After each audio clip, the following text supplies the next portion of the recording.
On a rainy day in a lonely Wyoming town, two newborns were left at their mother's grave, abandoned, unwanted, with no one to claim them. Until a rugged cowboy named Jace Callahan, with only his black Mustang Onyx by his side, stepped forward and made a choice that would change everything.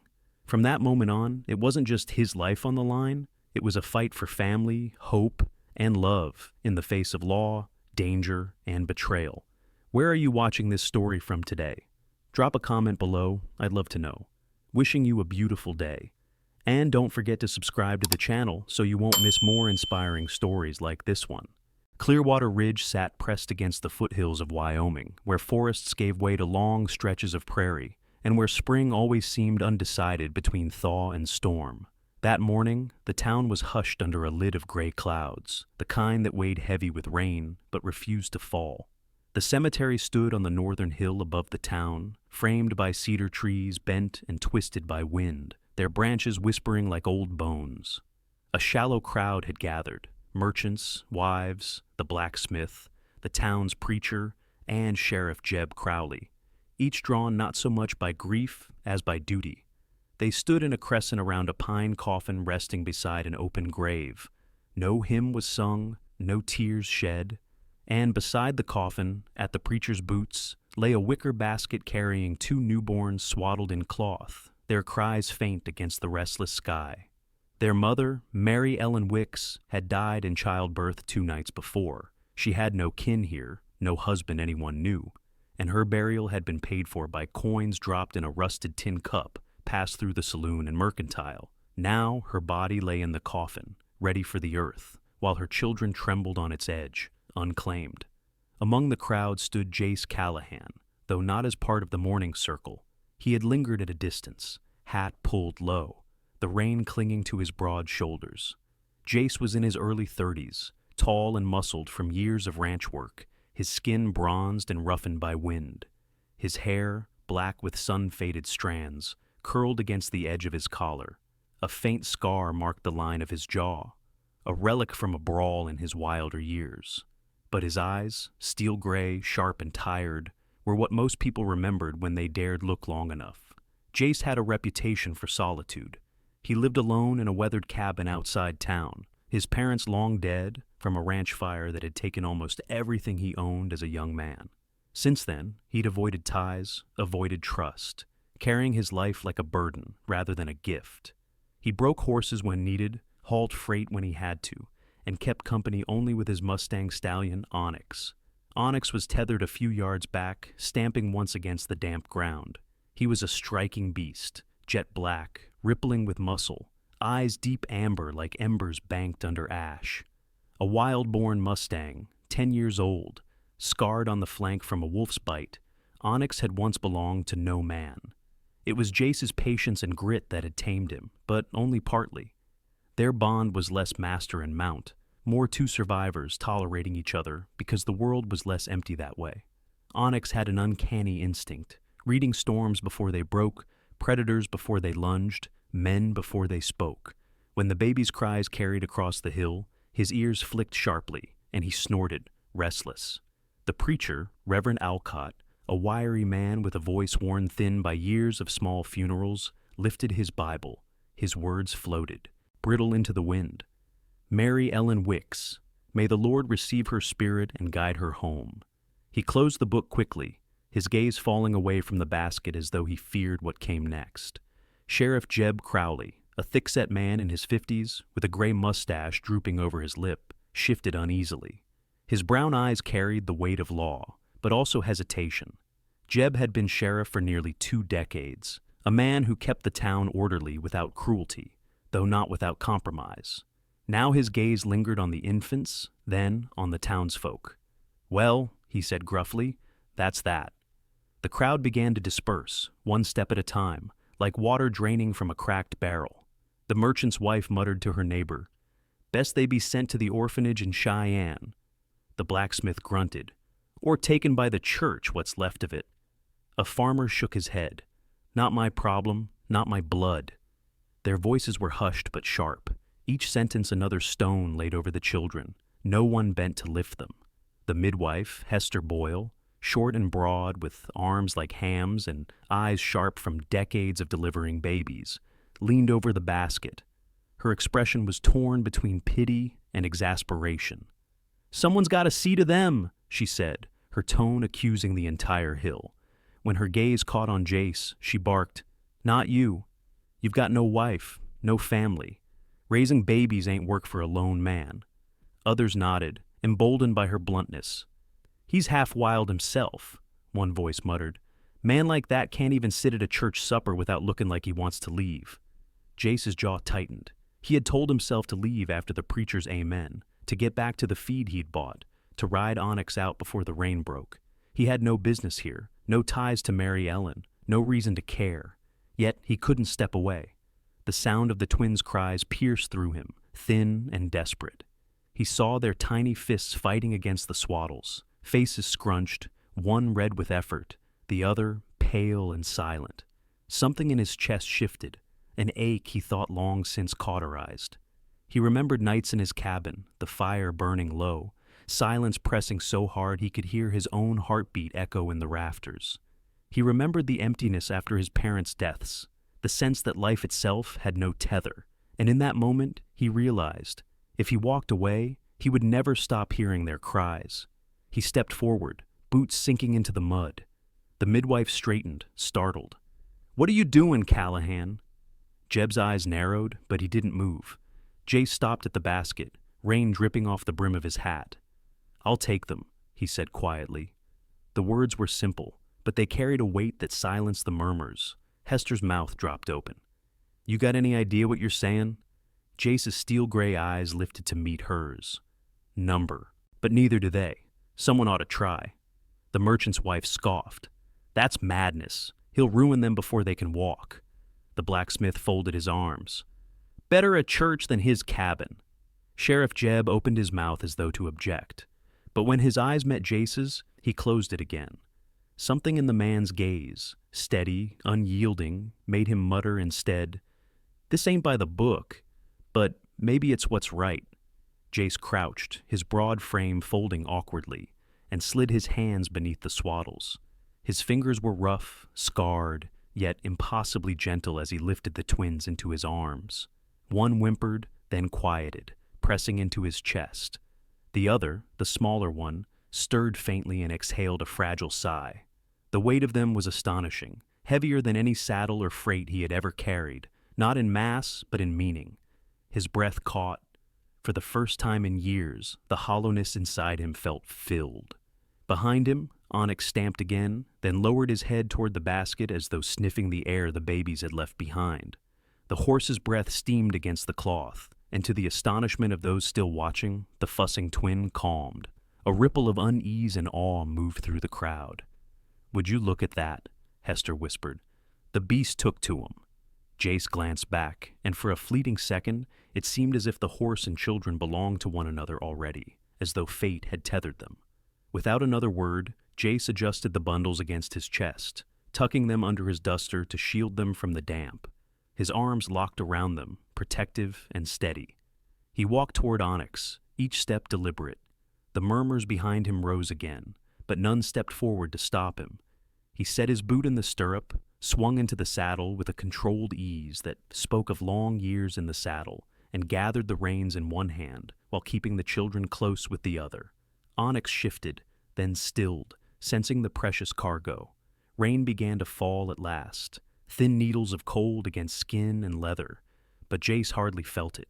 He looked down at the twins, one now asleep, the other blinking weakly at the gray sky.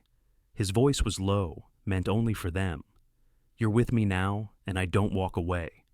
Onyx snorted, as if sealing the vow, and stepped forward. The crowd parted instinctively, watching in silence as Jace Callahan rode away from the graveyard, carrying not just two infants, but the fragile spark of a future no one else had dared claim. The storm gathered over Clearwater Ridge, but for the first time in years, Jace felt he was riding towards something, not away. The storm still lingered over Clearwater Ridge when Jace Callahan guided Onyx into the clearing where his cabin stood.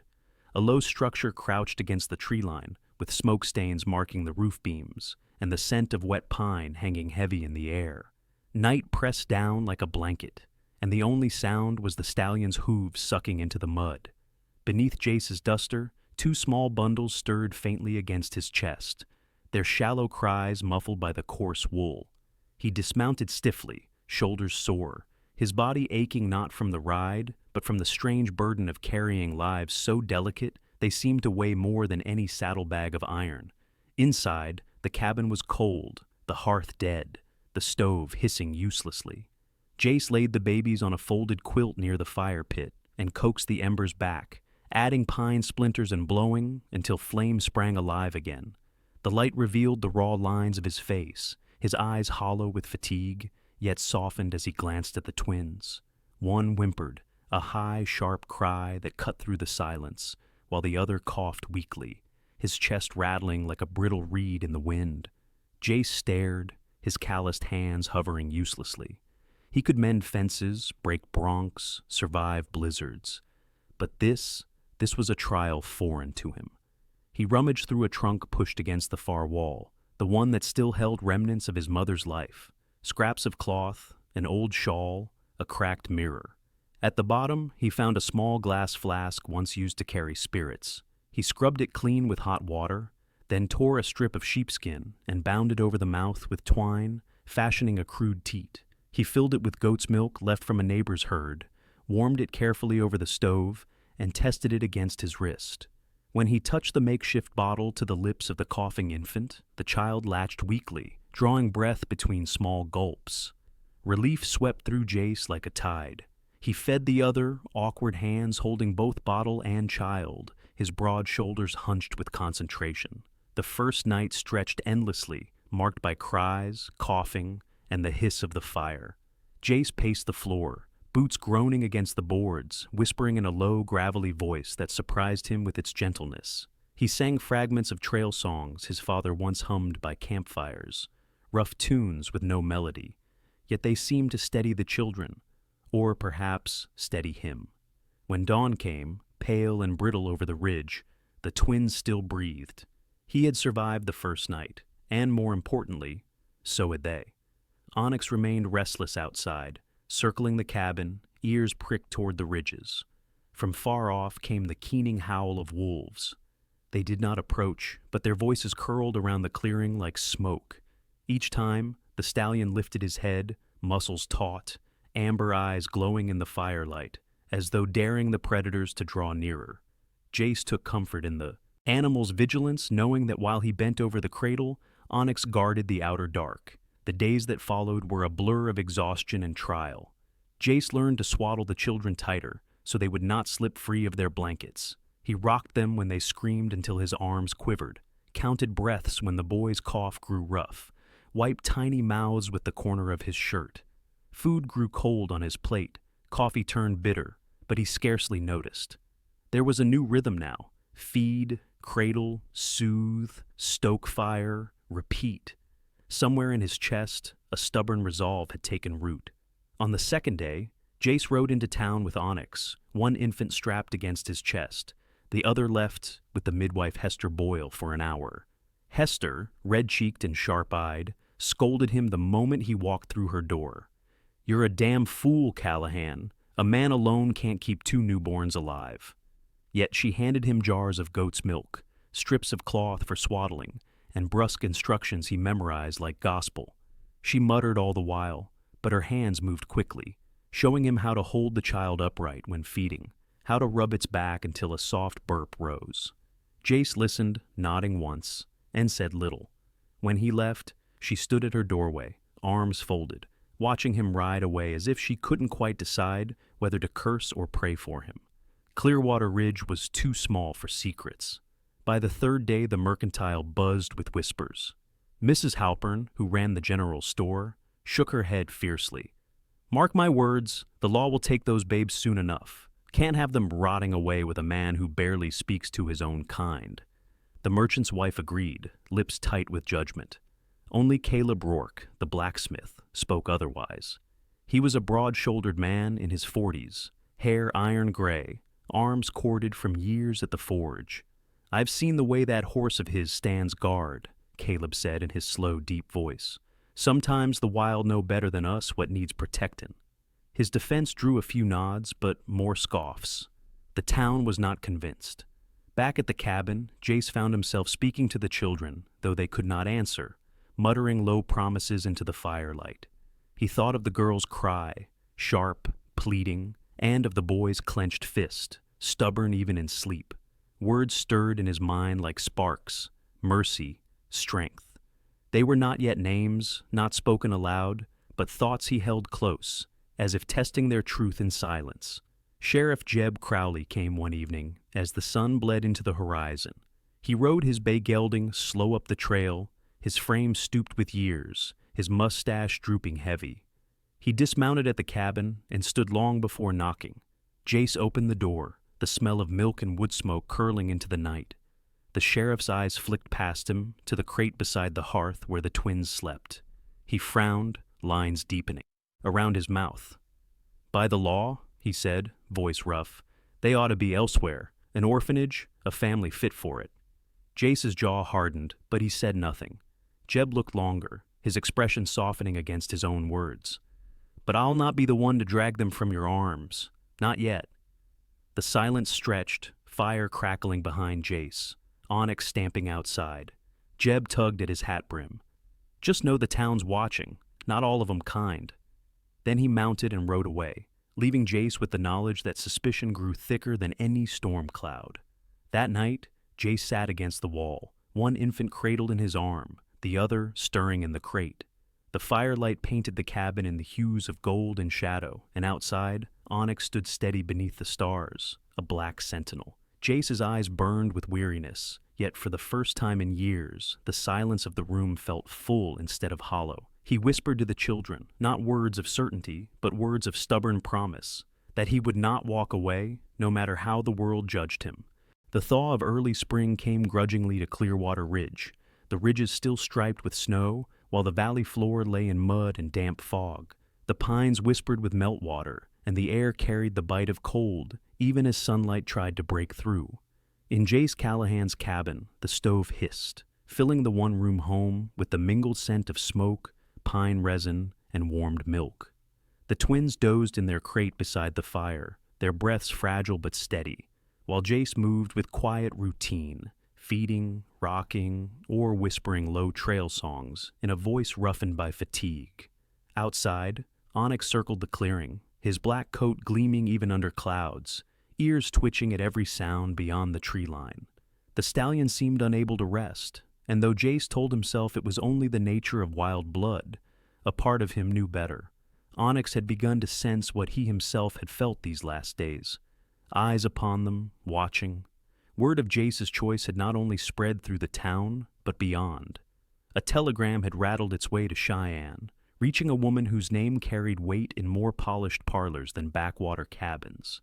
Clara Danner, cousin to Mary Ellen Wicks, received the wire with terse words. Mother dead. Twins alive, no claim. She wasted no time. Hiring a driver and braving rutted roads, she traveled through sleet and storm until at last the wagon rolled up the narrow trail that led to Jace's door.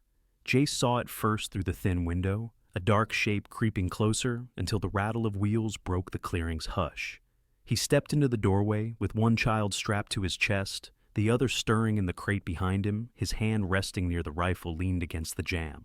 Onyx snorted from the corral, mane tossing, and planted himself before the wagon's path, amber eyes fixed on the strangers. The woman who stepped down carried herself with the composure of someone who had always been obeyed. Clara was in her early 30s, tall and slim, her dark hair coiled beneath a neat traveling hat, her coat trimmed with fur at the collar. Her face was pale, her cheekbones sharp, her blue-gray eyes hard as river ice. Yet the tightness at their corners betrayed a grief she did not show in words.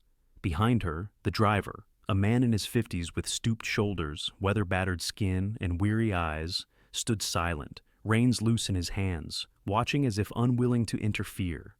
"Jace Callahan?" she asked, her voice clipped, precise, shaped by schooling. Jace nodded once, the infant shifting faintly against his chest. Clara's gaze flicked to the cradle by the fire, then back to him. Her lips tightened. "Those children are my blood. They belong with me." Jace's eyes, gray and unflinching, met hers. His voice came low and steady. "They belong with whoever will stay." Clara's jaw clenched. "You are a man alone. You cannot give them what they need. No woman's care, no family's warmth. You'll doom them with your stubbornness." She stepped closer, her boots crunching frost, her voice rising with conviction. "I can give them a house, a name, and protection under the law." Jace drew the boy higher against his chest, his broad frame casting shadow over the doorway. "I never asked for this," he said, the words rough with fatigue. "But I will not turn away now. These nights when he coughs and I sit till dawn, when she cries until her throat breaks. Where were you then? The law don't soothe them. The law don't sing to them when they scream. I do." His tone was not loud, but each word struck like hammered iron. For a long moment the clearing held its breath. Clara's gaze faltered, drawn against her will to the fragile child's face pressed into Jace's chest, to the crate by the fire where the girl's tiny fist stretched upward as if asking to be held. Clara's lips parted, something softer flickering across her expression. Longing, perhaps, or regret. But she shut it away as pride stiffened her shoulders. "Blood matters," she said, though the words rang thinner than before. "And the law will side with me." Jace's reply came quiet, unyielding. "Maybe so, but while you chase law and blood, I'll be here, stayin'." Onyx stamped hard, ears flat, as if punctuating the vow. The driver shifted uneasily, his weary gaze flicking between them. But Clara only turned sharply, her coat swaying with the movement. She climbed back into the wagon without another word, though her eyes lingered a final second on the cabin, on the fire, on the man who refused to yield. With a snap of reins, the wagon rattled away, Onyx pawing the earth until it disappeared down the trail. That night, the cabin felt heavy with silence. Jace sat by the fire, the boy asleep in his arm, the girl tucked in the crate, his thoughts circling Clara's words like vultures. He knew she would not let go, not a woman of such pride and resources. Yet, when he looked down at the children, at the rise and fall of their tiny chests, the promise burned deeper than any threat of law. He would not give them up. 2 days later, while splitting wood at the edge of the clearing, the uneasy prickle returned. He paused, axe in hand, sweat on his brow despite the cold air. Onyx froze too, ears pricked toward the tree line, muscles coiled. Jace scanned the shadows and caught it, not animal, but man. A figure lingered between pines, broad-shouldered beneath a dark coat, the glint of metal at his belt. For a breath, their eyes met across the distance. Then the stranger stepped back into shadow. When Jace reached the spot later, he found boot prints pressed into the mud and a cigar butt still warm, smoke curling faint against the damp. Whoever had been there had not been passing through. They had waited, watching. That evening Jace moved with a different weight. He cleaned his rifle twice, reset the latch on the cabin door, and kept the lantern. Burning long, the twins stirred often, perhaps sensing the taut air, and each time he whispered to them, steadying his voice even when unease scraped his insides raw. Onyx remained planted before the cabin, head high, nostrils flaring, as though the stallion too refused to rest. When at last the fire burned low and the valley lay still, Jace sat with both infants close against his chest, his broad back braced against the wall, eyes fixed on the dark beyond the shuttered window. He whispered into the silence, not with fear, but with a vow hardened by fire and sleepless nights. "Whatever comes, I'll not let you go." And though the forest beyond the clearing seemed to crouch in watchful silence, inside the cabin, the promise carried louder than any storm. The thaw came slowly to Clearwater Ridge. Though the valley floor was soft with mud and swollen streams, the ridges still wore bands of snow that glowed pale under a fading sun. In Jace Callahan's clearing, the cabin sat quiet under its smoke-stained roof, the smell of wood smoke drifting on the damp wind. The twins slept in their crate by the fire, their breathing shallow and steady, while Jace worked outside splitting wood, every strike of the axe tight with vigilance. He had not forgotten the figure he had seen in the woods, nor the cigar butt left smoldering in the grass. Each night since, unease coiled in his gut like a tightened rope. Onyx grazed near the corral, his black coat rippling, ears flicking at sounds that Jace could not hear, amber eyes sharp with suspicion. The stallion had grown restless, a sentinel, that would not sleep. The sound of hoofbeats came with the weight of inevitability. Jace paused, axe in hand, sweat cooling on his brow despite the chill. The hoofbeats were not hurried but measured, deliberate, as though each step pressed the authority of the riders into the earth. From the tree line, 3 men emerged. They rode bay geldings whose tack was polished and clean, and the men themselves wore long coats, their silver badges glinting in the last strips of light. At their head sat a man of stern bearing, tall and lean. His mustache bristled above a hard mouth, his dark eyes sharp under the brim of his hat. This was Deputy Marshal Carrick Holt, known across counties for his rigid devotion to the letter of the law, a man who believed justice was written, not felt. His black duster carried the dust of miles, his star pinned high on his chest, his expression fixed as steel. He drew his horse to a halt before the cabin, voice cutting across the clearing. "Callahan, we ride on orders of the court. Those children are not yours by law. You will surrender them." His words rang flat, rehearsed, yet his eyes lingered a moment on the cabin window where firelight glowed and the faint shadow of a cradle lay against the wall. He buried the flicker quickly, straightening in the saddle. Jace set down the axe, his hand closing instead around the rifle leaned against the cabin wall. He did not raise it, but his broad frame squared as he stepped forward, gray eyes steady. "No paper knows their cries, no seal kept them warm through the night. I did. They're mine now." His voice was quiet, but it carried through the cooling air with the weight of conviction. The 2 deputies at Carrick's flank shifted uneasily. One was young, no older than 25, his clean-shaven face tense, his eyes darting nervously between Jace and the stallion. The other was broader, silent, his jaw tight, his gaze harder, but not unmoved.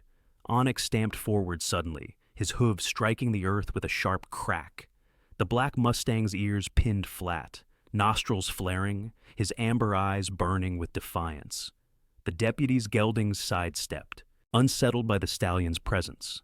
From behind them, another rider appeared, slower, older. Sheriff Jeb Crowley rode his bay gelding up the trail, his posture stooped with the weight of years, his mustache hanging low over a mouth set in a tired line. He dismounted without hurry, boots sinking into the wet earth. His eyes passed from Carrick to Jace to the cabin itself. Smoke curled from the chimney, and the faint sound of a baby stirring reached the clearing. Jeb's voice was rough when he spoke. "The law says what it says. These men have their orders." He paused, his gaze locking with Jace's. "But I've seen what the law don't see. I've seen you keep them fed when no one else would. I've seen you hold them through nights no paper can describe." Carrick's eyes narrowed. "Careful, Sheriff. You swore your oath." His voice was sharper now, a warning. Jeb's jaw worked, his eyes heavy. He turned to Carrick, then back to Jace, and his words shifted. "I'll search the barn, see if he hides aught." To the marshals, it sounded procedural. To Jace, it was a gift. As he walked away, his boots heavy in the mud, his pace slowed, each step buying more time.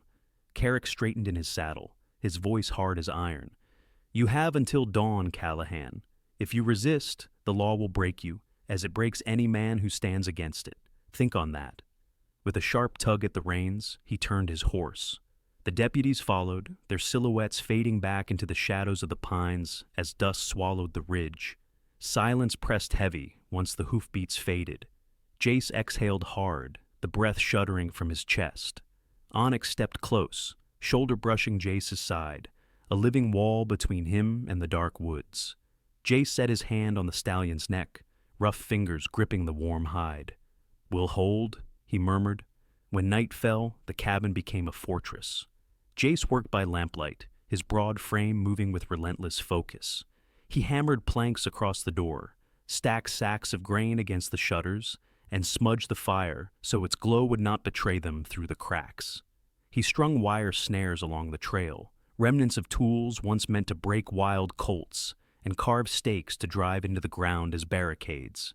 His body ached, but his hands did not falter. The twins slept through the noise, their breaths faint as the lamplight danced over their small faces. Once Jace paused, kneeling to tuck their blankets tighter, his scarred fingers brushing over their cheeks with unexpected gentleness. Then he rose again to finish what he had started. Later, long after the cabin was secured, Jeb returned under cover of dark. He slipped from the trees with his hat pulled low, his badge hidden in his pocket. He entered the clearing quietly, his voice hushed. "They'll press harder at dawn. Don't fire first, Jace. Hold ground.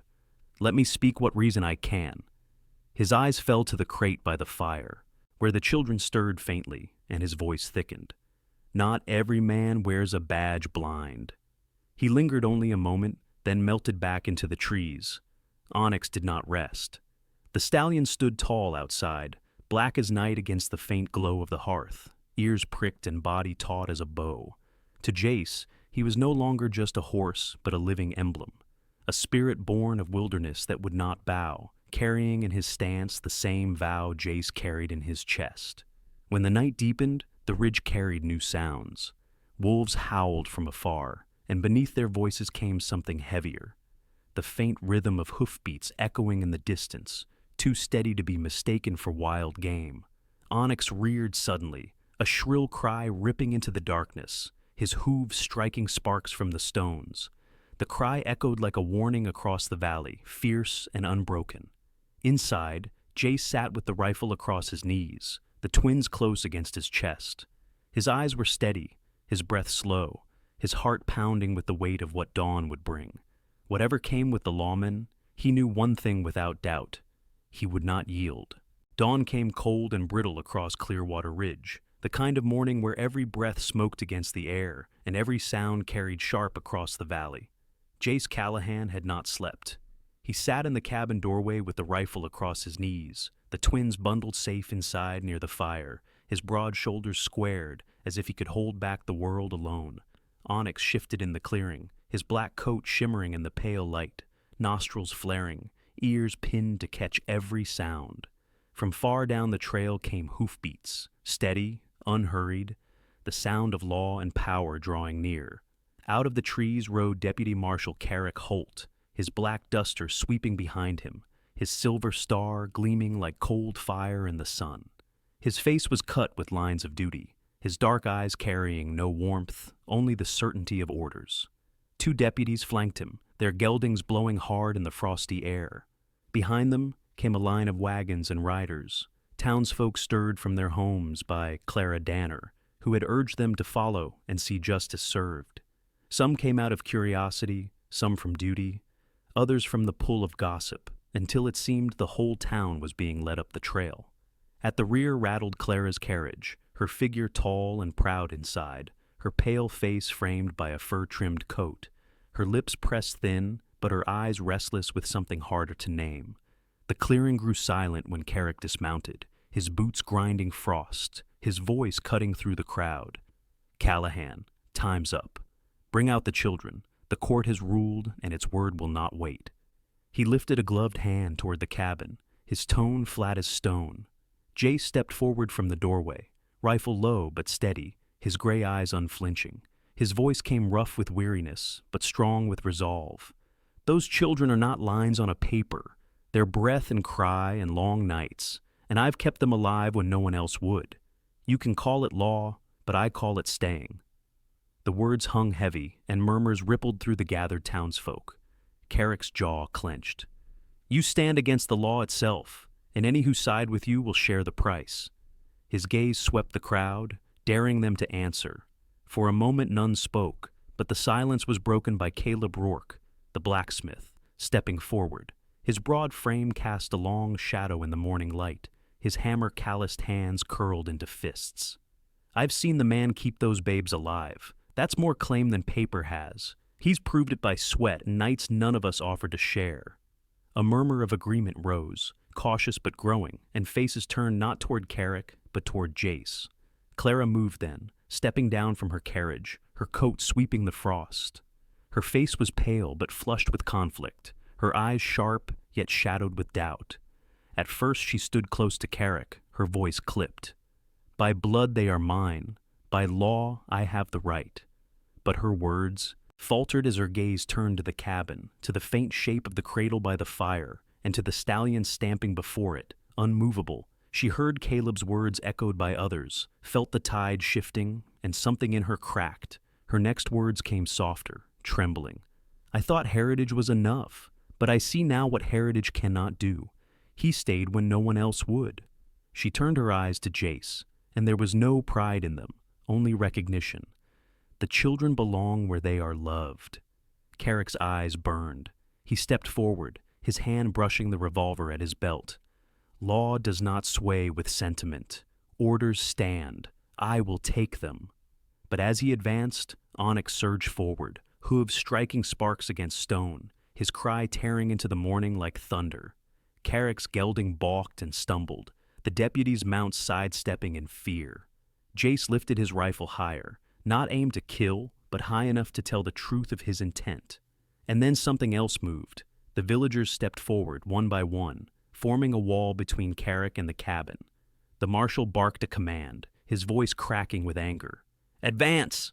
But the deputies hesitated, their eyes flicking nervously between the stallion's fire and the faces of the crowd.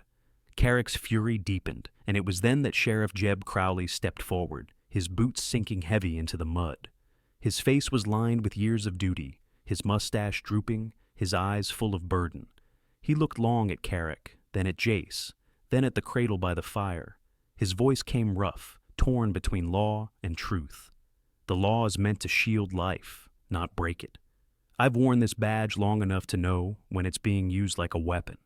His hand lingered on the star at his chest, fingers trembling, then slowly he unpinned it.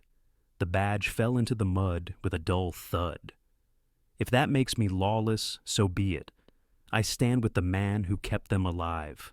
Gasps rose from the crowd. Clara's lips parted, her breath catching, but her eyes glimmered faintly with relief.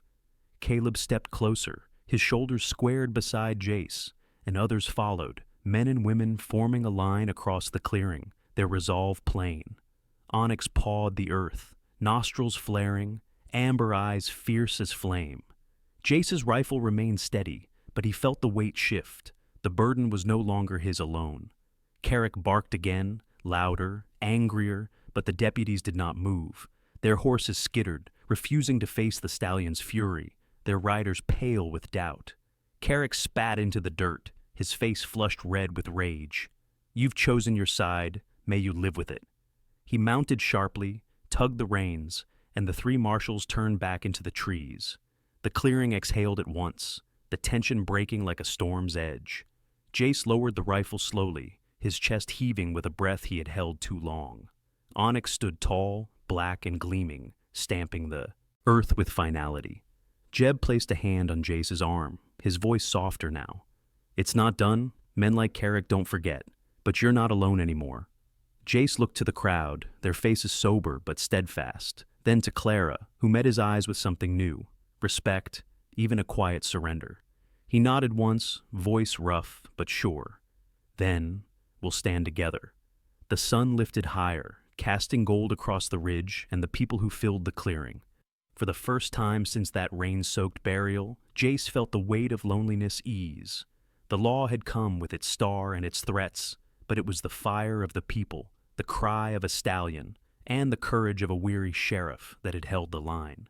Inside the cabin, two small lives still breathed safe, and for Jace, that was victory enough. Spring seeped fully into Clearwater Ridge, the last of the snow shrinking into streams that cut silver through the dark soil, the air warm with pine and thawed earth. Where once the cabin had stood as a solitary shape in the clearing, now it bore signs of renewal. Smoke rose steady from the chimney, shutters mended, and roof beams straightened with the help of willing hands. In the weeks since Carrick Holt had ridden away defeated, the town had changed in its manner toward Jace Callahan. No longer was he spoken of in suspicion, but in respect, his name carried with a nod, his choice to stand remembered as an act that bound him to the valley. It did not happen all at once. At first they came in twos and threes, quiet and uncertain, leaving food on the porch or mending a fence post without asking. Clara Danner was among the first, not stepping inside, but bringing jars of preserves and folded cloth, her face pale with pride, but softened by humility. She said little, her hands trembling as she set the bundles down, and she left quickly each time. Jeb Crowley came often as well, no longer sheriff, but still respected by the townsfolk. He worked where he could, fixing fences or tending stock, and at night he walked the trail to the cabin. His presence was no longer duty but kinship, his gruff words carrying warmth he had long hidden. The children grew stronger beneath Jace's steady hands. His broad back bent over the cradle each dawn, his scarred fingers clumsy but patient as he fed them, his deep voice humming low tunes that once belonged to campfires and long rides. Onyx lingered always nearby, grazing but never wandering far, his black coat sleek, his amber eyes sharp. The stallion seemed to claim the clearing as his domain, watching each visitor with suspicion until trust was earned. Children in the town whispered of him with awe, retelling the day he had faced down Carrick's horse and later driven off a wolf that prowled too close to the cabin. From whispers the name spread, until even grown men called him the Black Sentinel, a symbol of guardianship no law could rival. One damp night, Elias, the boy, coughed until his breath rattled. Jace sat sleepless by the fire, his large hands resting on the infant's back, his gray eyes hollow with worry. Hope whimpered in the crate, her tiny fists curled tight. Clara came then, no longer leaving her help at the door, but stepping inside with trembling resolve. She took Hope into her arms and held her close, her voice low with lullabies she had not sung since childhood. Jeb arrived with herbs brought from an old widow in town, his steps heavy with fatigue, yet his eyes fierce with determination. Together they tended the night until dawn broke and the cough eased, and for the first time Clara did not leave at first light. She lingered, watching the flames, her eyes shining with a truth she could no longer deny. The children were safe here, safer than they would have been in her prideful grasp. As spring ripened, the cabin grew into more than a refuge. Villagers came not just to give, but to share. Women brought recipes and advice, teaching Jace how to mash apples into pulp soft enough for tiny mouths. Caleb Rourke stacked firewood until it rose taller than a man, laughing in his booming way that no storm would starve them. Children ran through the yard, their voices bright, darting around Onyx, who stood steady, patient, his wild nature tempered by loyalty to the family he guarded. Slowly, the cabin became a hearth not only for Jace and the twins, but for the community that had once stood apart. The high point came when Jace chose to give the children names. It was not done in private, but before those who had helped him build this fragile life. On a morning soft with sunlight, he carried both infants into the clearing. Villagers gathered nearby, Clara in her wool coat, with her hair tied back, Jeb with his hat in hand, Caleb looming broad among them. Jace stood tall, the boy resting in one arm, the girl in the other. His voice was low, but carried clear across the hush. "This boy will be Elias," he said, his eyes on the ridge beyond, strong as the stones that held us when all else threatened to fall. He shifted his gaze to the girl, her tiny fingers curling around his scarred thumb.